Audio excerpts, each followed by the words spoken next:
اخد افطر بيه بره. انت العشاء.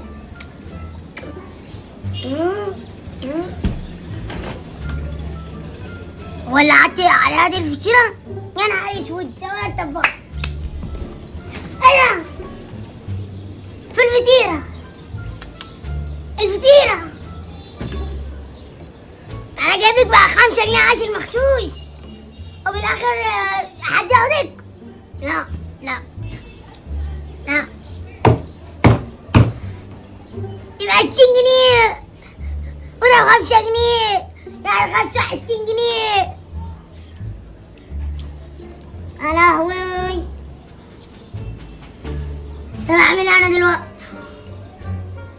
مش عارف، اكل 10 وخلاص بقى.